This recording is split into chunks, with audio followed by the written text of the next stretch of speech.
Okay.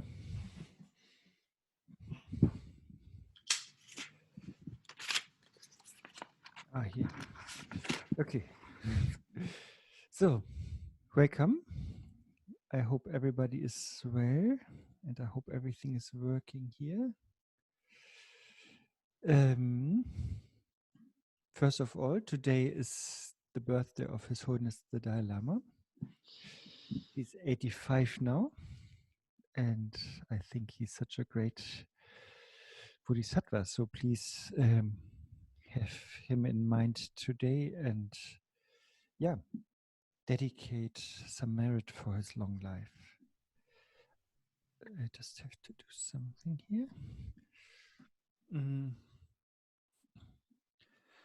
Yeah, and then also today, unfortunately, we have only 1 hour because I have to leave a little bit soonish. Soonish, not soonish, but earlier. Yeah, so please, everybody, in order to start, please generate bodhicitta first. This authentic heart, that wants to liberate all sentient beings, oneself included, of course, and that knows that even though everything is like an illusion, and even though there are causes of happiness, sentient beings usually don't see the illusion-like nature of things, and they don't know the causes of happiness, and therefore they're entangling themselves more and more. So please, for their sake, we want to attain Buddhahood. So if you want, we could even say, yeah, our aim is not Buddhahood, but our aim is to help sentient beings. And in order to do so, Buddhahood is the best tool or method. Yeah, so please direct your mind and your intention towards that aim.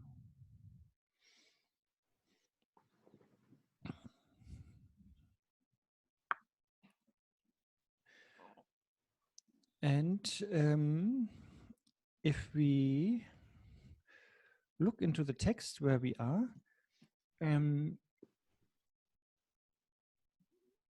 that path to attain Buddhahood in order to help others, we are in the 5th chapter where we try to be more vigilant, more mindful, more conscientious, and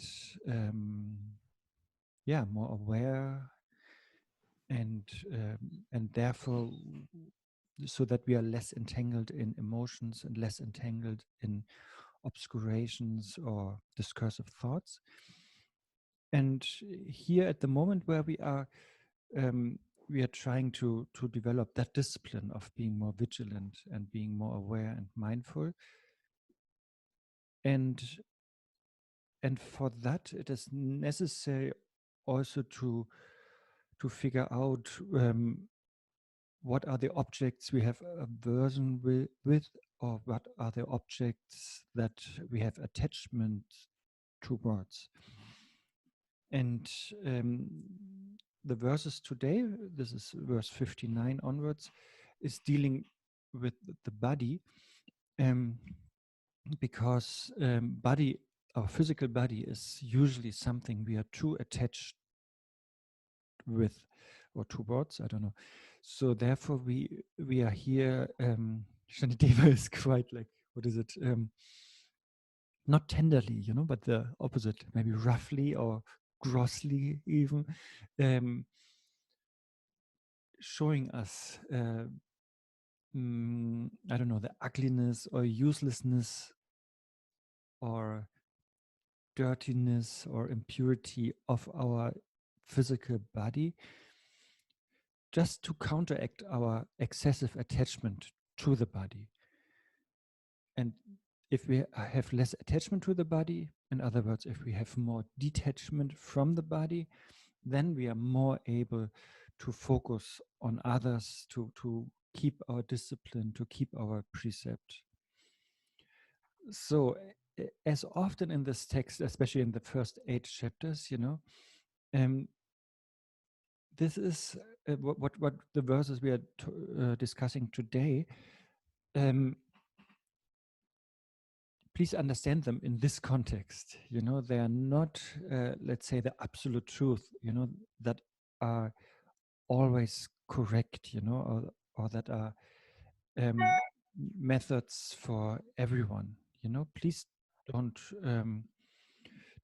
take these verses like that. You know. These verses are only to decrease our attachment to our body. So I would say if you have aversion to your body, to your own body, then maybe don't join this session today, because then these verses are not necessary, you know. If you have aversion to your own body, then yes, we need different methods like precious human life, or maybe even Vajrayana methods, where we don't see the body as something negative or ugly, but more like a temple kind of thing, or more like a deity kind of thing.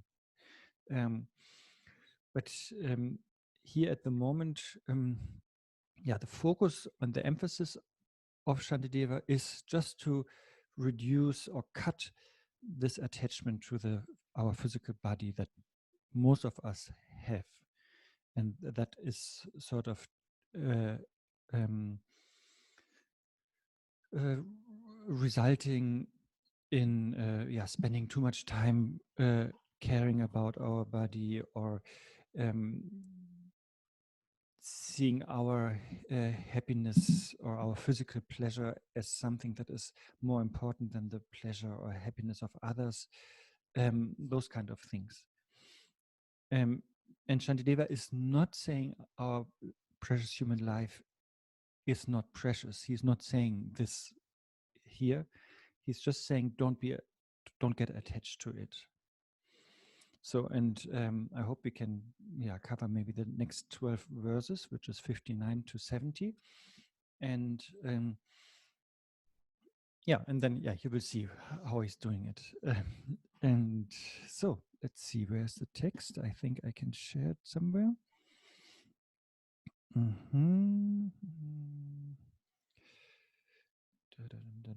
Here.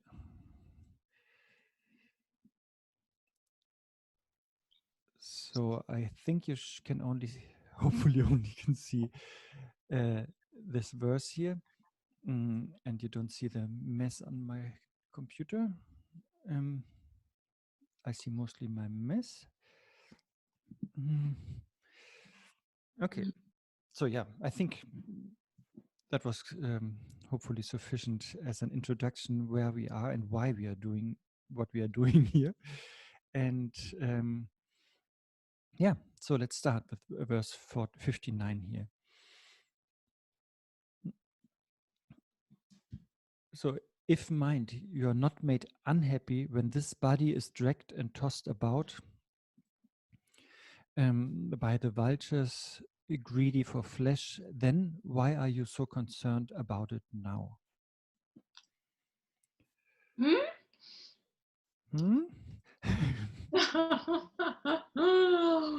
Who's laughing there? Sorry, it's Effie. I forgot to mute. I'm so sorry. No, it's fine. It's nice to hear some laughter. So, Shanideva's point here is, and that is of course actually it fits also to the Tibetan culture, even though he was of course Indian, but apparently Indians, or in India there have also been a lot of vultures. Maybe nowadays we can talk about worms and insects, you know, when we are buried. The point here is, okay, once we are dead, you know, and then here, let's say vultures, you know, they're full of greed and hunger and desire, you know, they push and pull our bodies back and forth, you know, and they eat parts of it, you know, and scatter pieces here and there, and then other animals come, you know, like this, like in the old cemeteries, or just in the open field, you can visualize that. So that is sort of happening when we are dead, and we don't mind so much, you know. We don't care. We don't. We are not unhappy if we visualize that, because we think, yeah, it's just our body, and so what, you know? And so if this is the case, Shantideva is saying, then why are we attached to the body now? You know, why, for example, do we give the body so much food or makeup or clothes, or why do we protect our bodies so much, you know, and defend it so much? You know, if somebody is saying, oh, you have like strange ears, you know, or big nose, and why are we so protective about it? This is really not necessary, and it's not really suitable also. And so please, Shantideva is saying, yeah, please abandon the attachment to your body. Really, we will get into it, you know, there will be more verses on that same point here. Like verse 60, holding this body as mine, why mind do you guard it so? Since you and it are separate, what use can it be to you?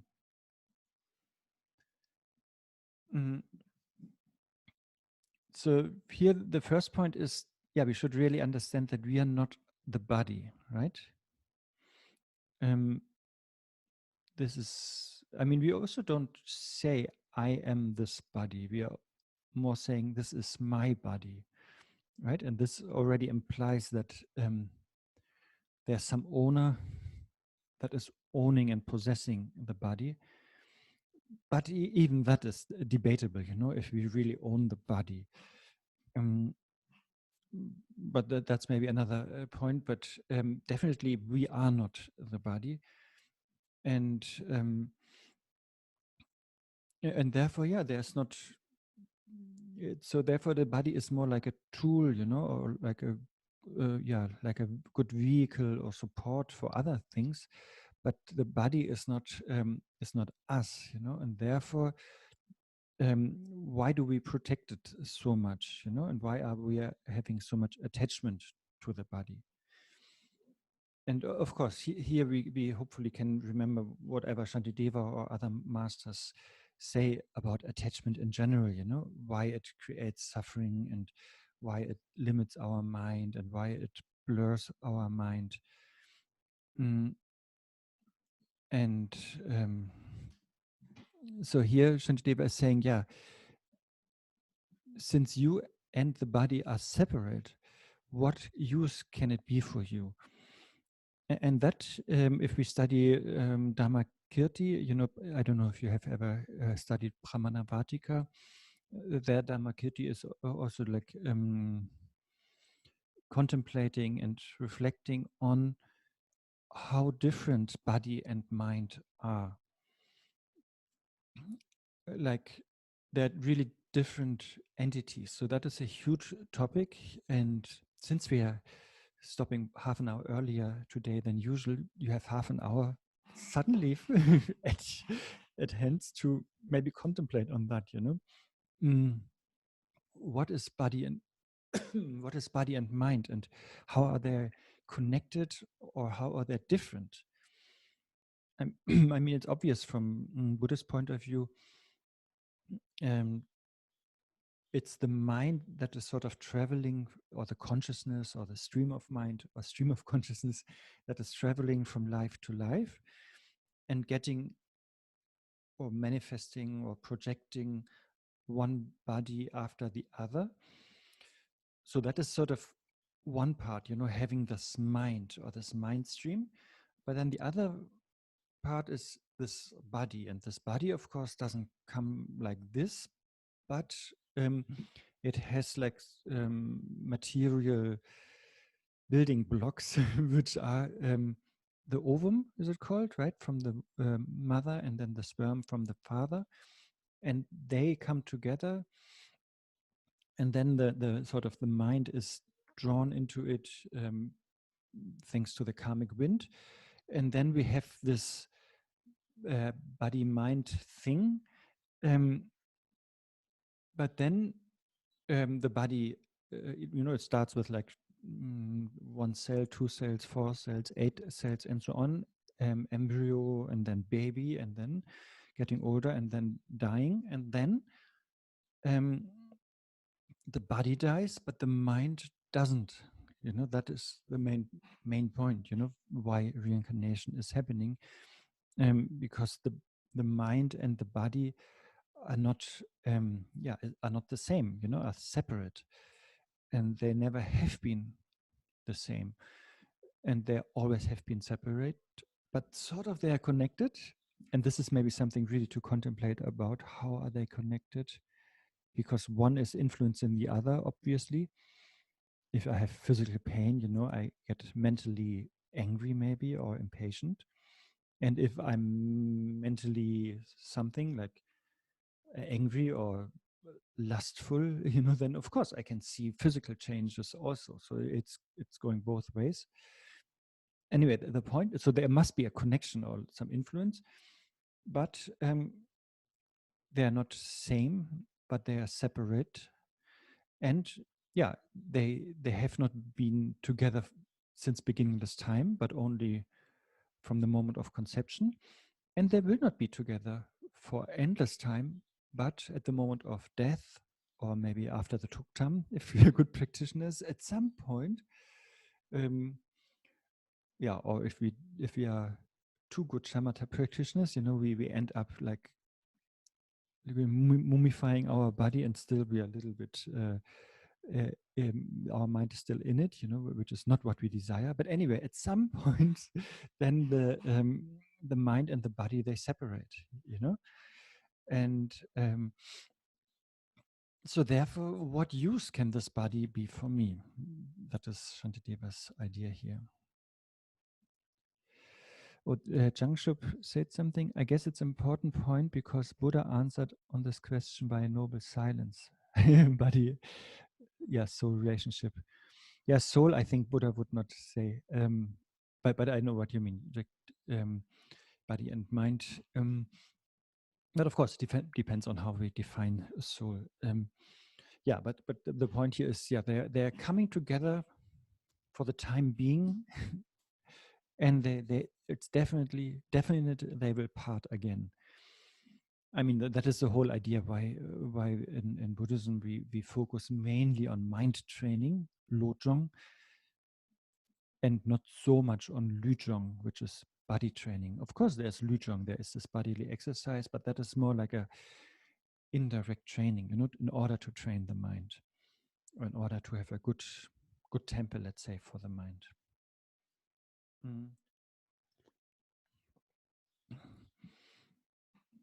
And then verse 61 is then an answer to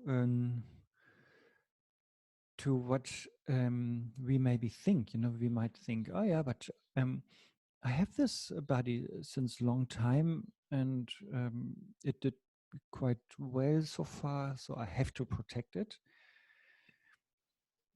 And Shantideva is answering here, why confused mind? Do you not hold onto a clean wooden form? Just what is the point of guarding this putrid, dirt-filled machine? Yeah, so I told you, it's it's not very not very subtle how Shantideva is now starting his analysis. But he's saying, if you want to cling to something, then you can sort of do better, then maybe get like a nice sandalwood, which has a nice smell. I think a sandalwood smell, I would say, and then carve maybe a figure out of it, maybe even life-size body out of sandalwood, and so that will smell very nicely. It's easy to maintain. It's very firm and not so fragile, and you can clean it easily. So why not do that and cling to that? Because what here is the point? Shantideva is asking to cling to this putrid, dirt-filled machine. um, yeah, really, for me, sometimes these verses are a little bit difficult because I think machine is referring, that the body is some functional thing, like with different mechanisms. But I actually, from medical point of view, I was always so impressed by understanding these mechanisms, because it's an amazingly miraculous thing, how this miraculous machine is working, and how so many different factors come together, and like physical and from hormones and electric impulses, and how everything plays together. For me, that's a miraculous or magical machine. But anyway, that is apparently not the point here. And also from medical point of view, I hope that it's not putrid, because that is always like a disease, if you have pus somewhere. But maybe putrid could be like also the smell of something, but still that I think implies a disease. Anyway, the point here is, the body is smelly, of course, if you look in the intestines, the urine and whatever you have in different orifices, nose, ears, and so it's not so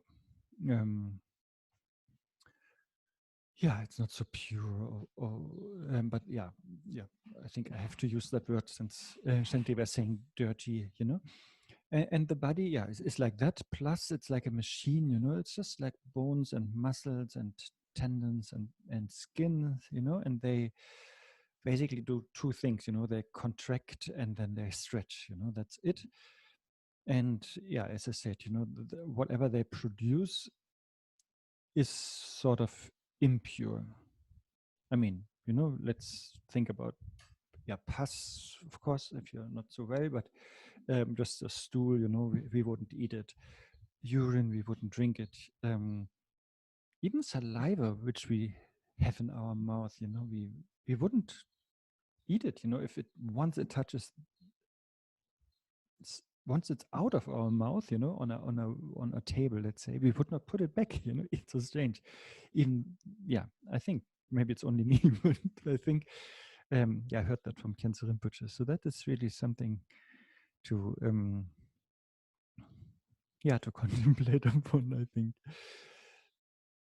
So basically, that is the idea of Shantideva here, that it's maybe disgusting, if we think about it. And there's nothing really pure. Like if you also remove the skin, you feel like, oh, it looks terrible.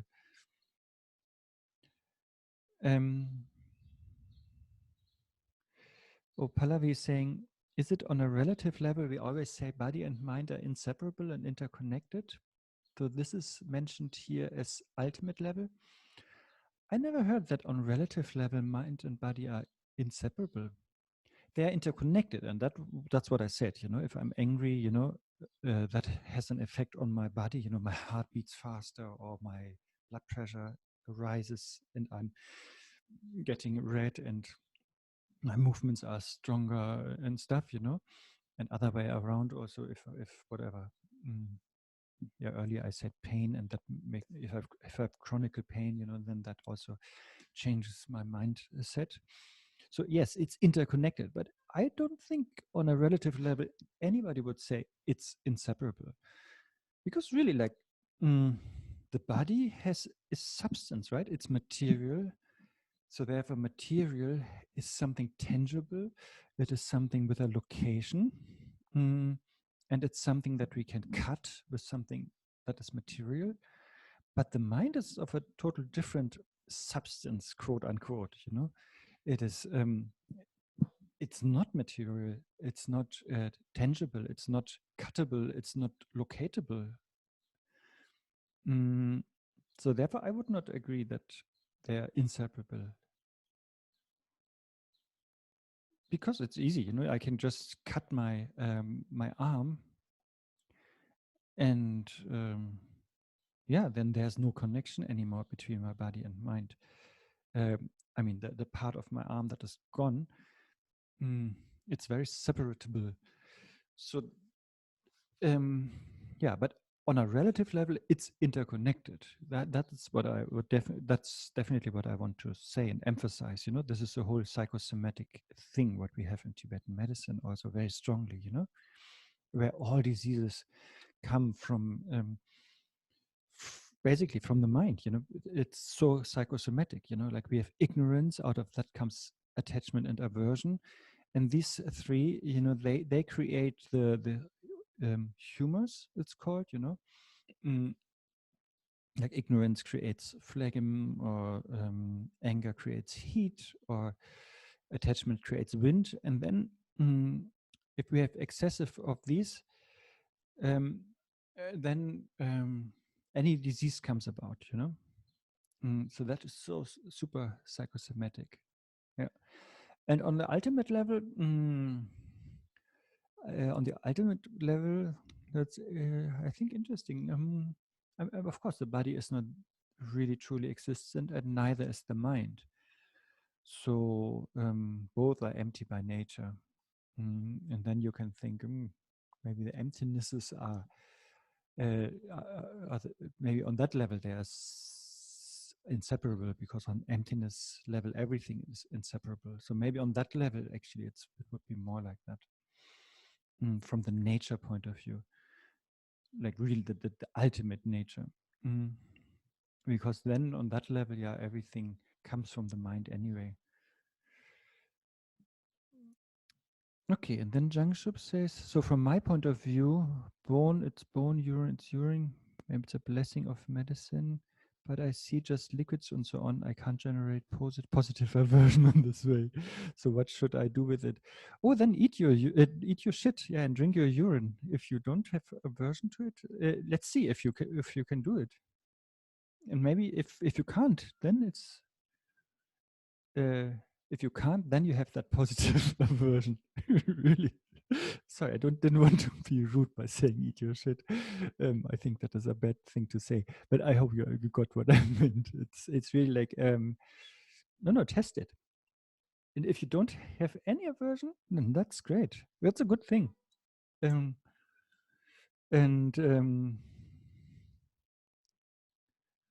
yeah, or vomit and eat your vomit again, you know.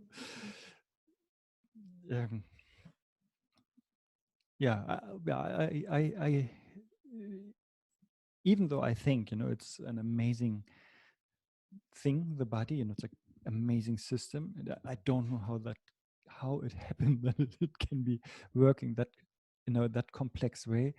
But still, I a little bit can see Shantideva's, not a little bit only, but I can see Shantideva's point here, you know, because I do have positive aversion against all these liquids and stuff that my body is producing, and of course also the what other bodies produce.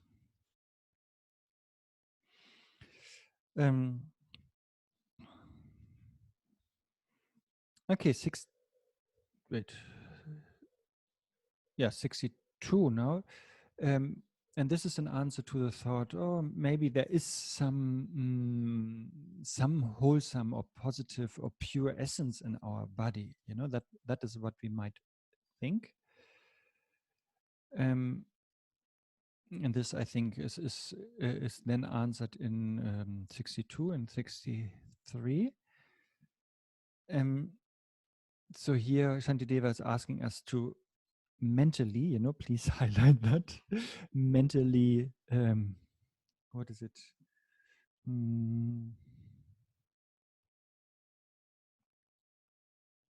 Dissect your body, you know, mentally.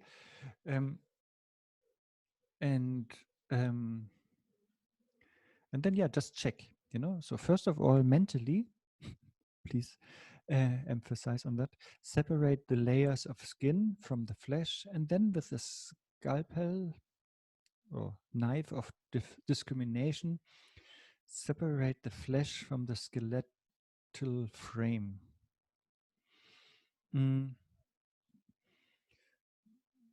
Yeah, really, for me, even though I've worked in medicine, I never did it in English, so for me, these are really like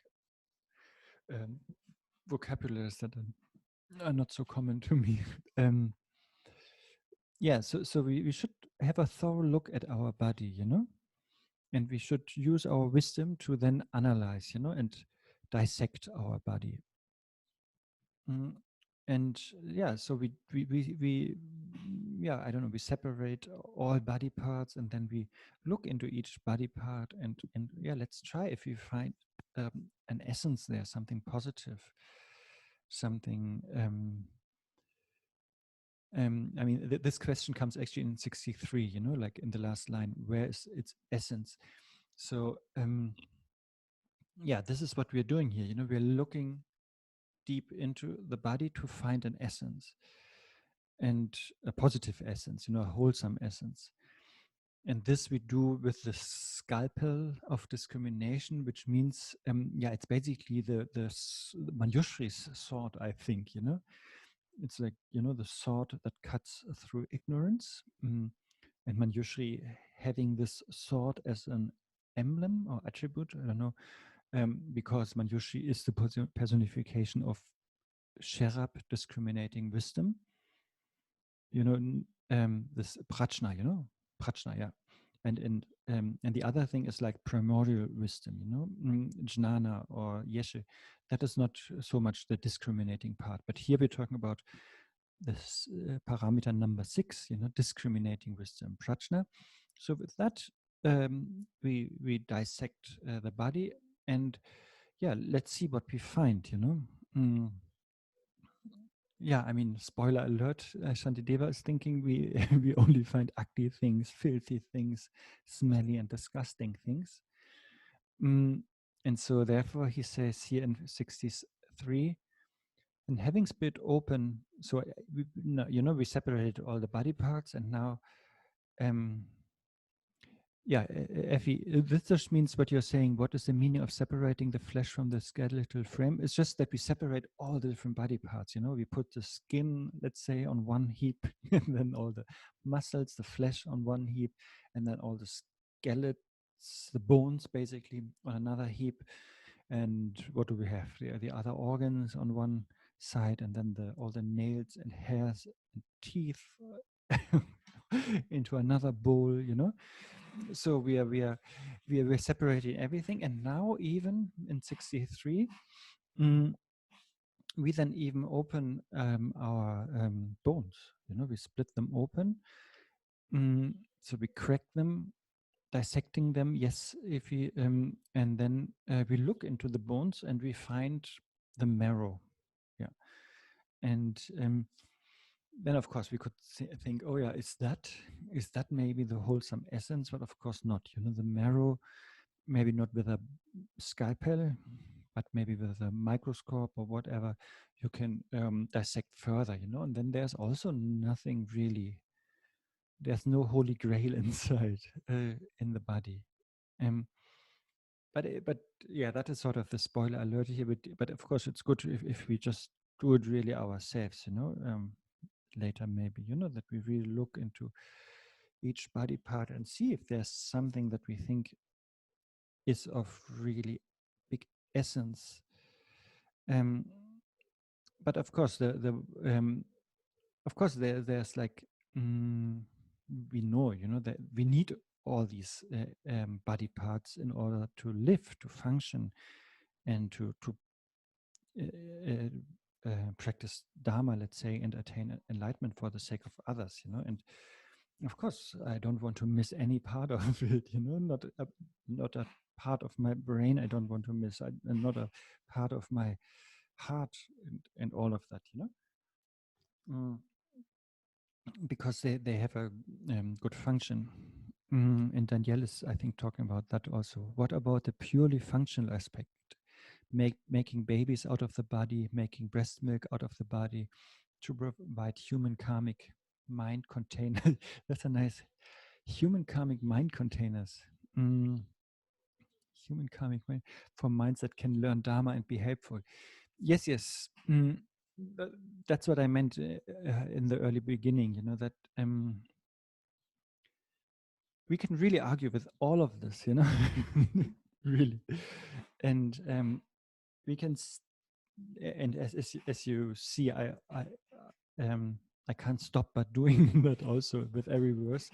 And so, Daniel, welcome to the club. Yes, we can argue with all of this because, and that's what I said in the beginning, it is not the absolute truth, it's not the only method, it's not the best method for everyone.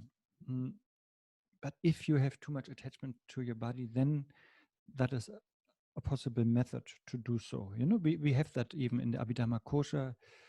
And I think it comes also later again, this ugliness meditation, like where we focus on the negative sides, I know it's a little bit it's interesting, psychologically to do that, especially from a Buddhist point of view, where we always try, especially in Vajrayana, we try to see everything pure and positive, and here intentionally we don't do it, Basically, I didn't read that, but basically for me it looks like we are creating a version to overcome attachment, and that is interesting because aversion, if you read Patrul Rinpoche's Words of a Perfect Teacher, he gives some examples, For him, aversion is worse than attachment because basically in attachment you at least appreciate something, but in aversion you don't. And it's more negative. And also at the beginning of the 6th chapter, Shantideva is also saying anger is really the thing that is the most dangerous thing because it kills all the merit, from past, present, past and present. But anyway, that is at the moment the one of many methods. That is one method that we are looking into at the moment, and as I said, it's one method out of many, let's say out of 84,000. And of course, I don't know all the others, but basically, maybe I know, like in groups, 84,000 comes because there are 21,000 methods against attachment, 21,000 methods against aversion, 21,000 methods or antidotes against ignorance, and then I think 21,000 against all of these three together. Okay, let's ignore the last fourth, so we have 21,000 methods against aversion, and I guess some of them are employing. So we have 21,000 methods against attachment. That's what I wanted to say. And yes, I guess some of them are employing aversion to counteract attachment. And I think, Danielle, your question comes from the point, yes, normally we are always asked to see the positive thing. And therefore, that is a strange method. And yes, I would agree. And I agree with all of what you said, just on a very relative level even, and a very worldly level even. Your last thing is not so worldly with the Dharma, but you're totally right, on a relative level, yes. Also, I heard once Khyentse Rinpoche in Canada, he was teaching Bodhicaryavatara about the 8th chapter. And he also said you can use it like that in a relationship, if you're getting too attached to your partner, then maybe just to counteract that, then you focus a little bit more on what you have aversion to, don't overdo it, like so that you're not running away from your girlfriend, for example, or your boyfriend. Likewise here also, we don't want to create aversion to the body, like really, so that we kill ourselves, that we hate ourselves and that we get autoimmune diseases. No, we just want in the right dosage so that we overcome the attachment. And likewise, Khyentse Rinpoche said there also, if we have aversion to your girlfriend. I think he was saying at that time, like if you're angry, then maybe, yeah, maybe try to see his or her sexiness, and then stimulate a little bit extra the desire, and the attachment to him or her, and that counteracts your anger. Yeah, maybe make up sex, right? That is what it's called. My point here is, in the right dosage, I think, apparently, otherwise Jigme Khyentse Rinpoche would not say it, and this Abhidharma method of ugliness meditation would not be taught. So basically, it seems a valid method,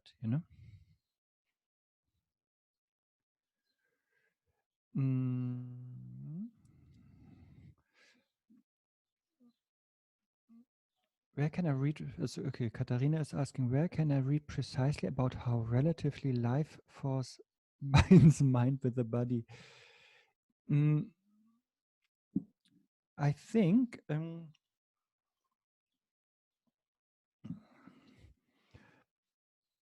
the best for me, I heard, I think it's in Pramanavartika in the second chapter.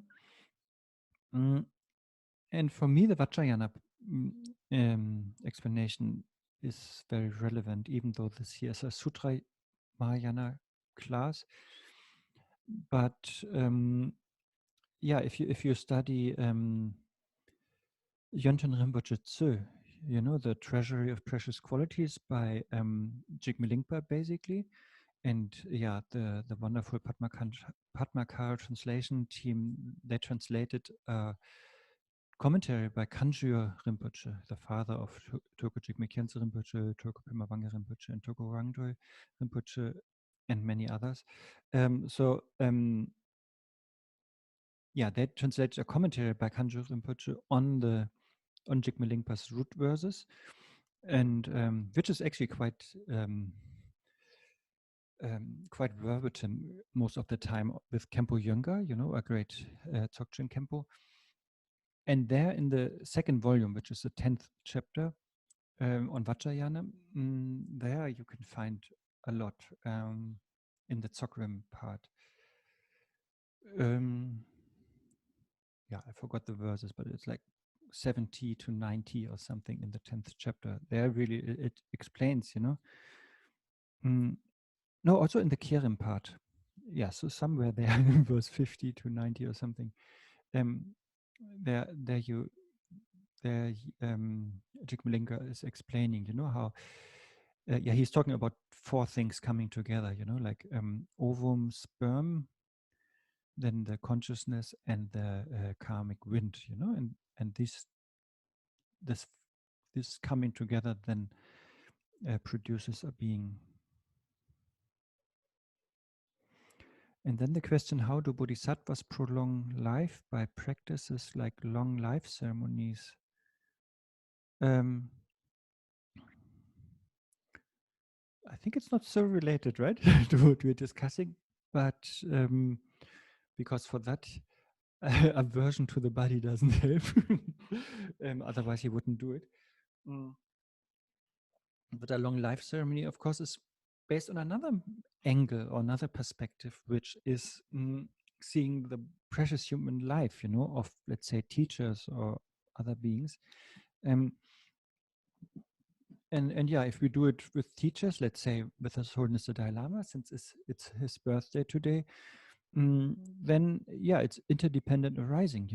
His compassion wants to manifest among us, but that doesn't work alone. So our part also have to have some devotion or some wish or some faith in him that he is manifesting.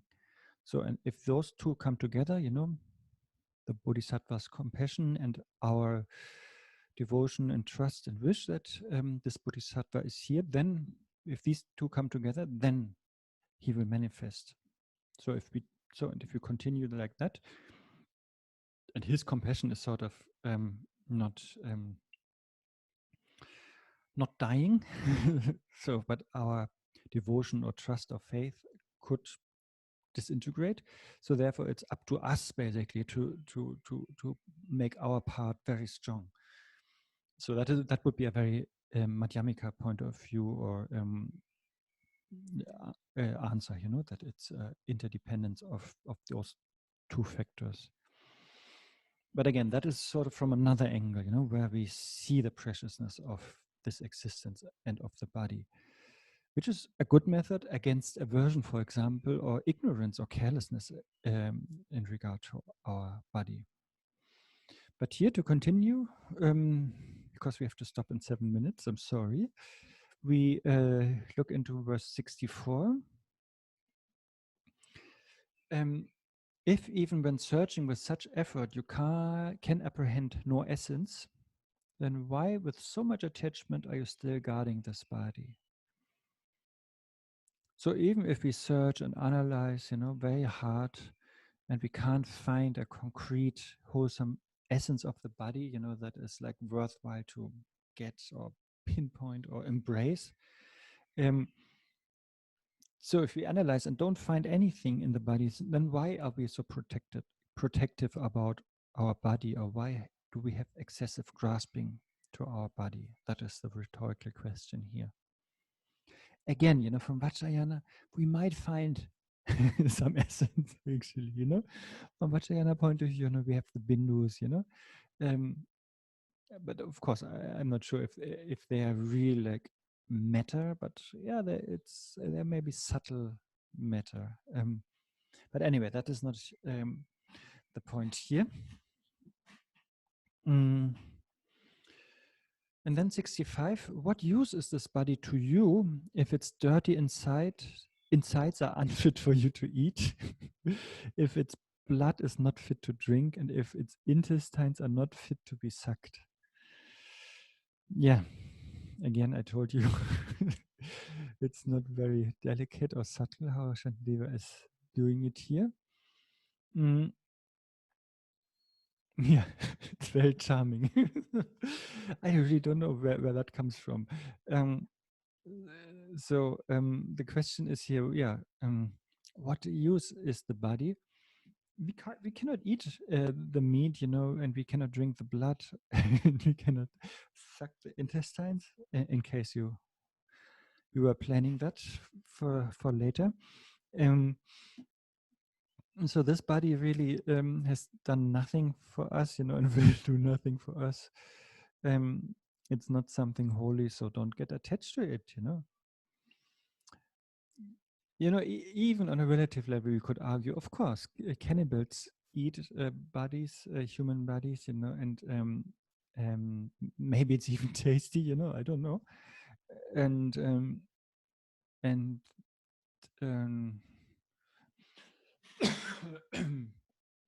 yeah, I mean, we eat all kinds of animals, and what I think is proper, you know, like I mean, honestly, I think it's not proper to eat animals, of course, but then in my German culture, it's sort of okay to eat, I don't know, what do we have? Cows, different kind of birds, and what else? Horses, I think, also, and rabbits, yeah.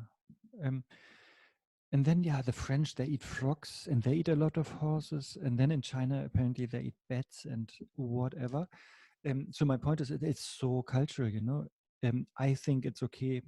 Let's assume I think it's okay to eat a cow, but it's improper to eat a bat or a rat or a dog. But that is so arbitrary, you know. It's and the Chinese, they would, I don't know if there is any animal they don't eat. But so it's very I don't know where I'm going here with this, but it's very much yeah, it's all based on our preferences, and it's very culturally bound. But generally, I think it's correct to say humans normally don't eat human meat. But then again, in Vajrayana, to cut that preference, in the Dzog we eat human meat officially. That is one of the ingredients. Okay, that is again out of context here, but just saying, you know, it is a preference for us to not eat something, and therefore we should, in a certain ceremony, we maybe should eat it to overcome the preference. Anyway, here the point is that usually our body is not even useful to as a food, so therefore don't get attached to it. Okay, I think I have to stop soon, but here's one thing of Marina. First, Katja. Yeah, if you're French, I didn't know. Sorry, yeah, but you ate a frog. I never did. So, I think people also eat snails and, of course, snakes and everything. Can you speak a bit about how we can cut attachment to not wanting pain? For example, a memory of a bee sting will make me want to protect my hand. Which is attachment to my hand, right? I'm afraid that's a big topic, and let's discuss it next time. Normally, since it's a Mahayana text here, and in the 8th chapter, we talk about Lojong a lot. I just have to mute somebody here.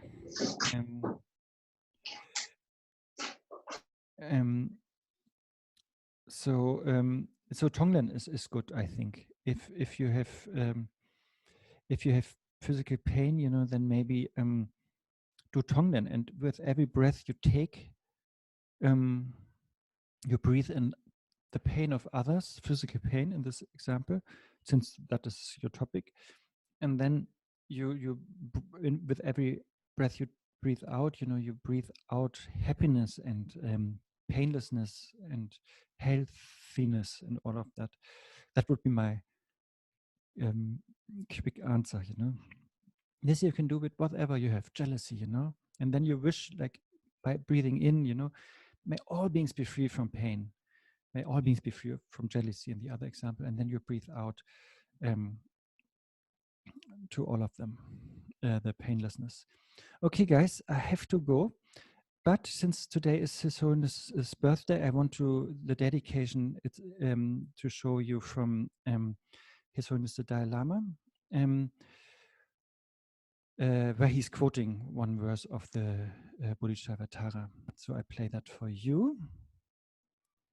Thank you for your patience, and sorry that it's short today, and see you soon. I end after the video. This is my favorite prayer. Daily I pray this.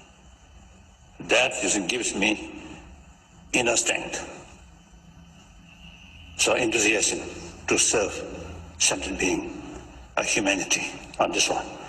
As long as space remains, and as long as sentient beings remain, until then may I too remain and help dispel the misery of the world.